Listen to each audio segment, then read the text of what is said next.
উনি মার পেটের থেকে বাহির হওয়ার সাথে সাথে চাদরে রাখা হয়েছে, টাইম দিক হয়ে লম্বা সেজদা করছেন। উম্মতকে বুঝাইছেন, উম্মত সবকিছুর চাবিকাঠি কিন্তু নামাজ। কি মেসেজ দিছেন? যাওয়ার সময় বলছেন আসসালা আসসালা।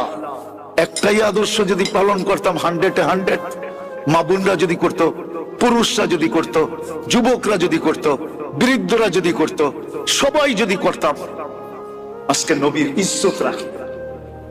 আসেন, আমার কথা শেষ, আর লম্বা করতে চাইতেছি না, ইজ্জত রাখি নাই। আসেন, মনে হয় এই জন্যই আল্লাহ আজকে প্রোগ্রামটা নিয়ে আসছেন, যে না, এই প্রোগ্রাম বাইরে হইতে দেওয়া যাবে না, এই প্রোগ্রাম তো আমার ঘরেই হবে। বিদায় আসেন, আজকে মনের থেকে তওবা করুন।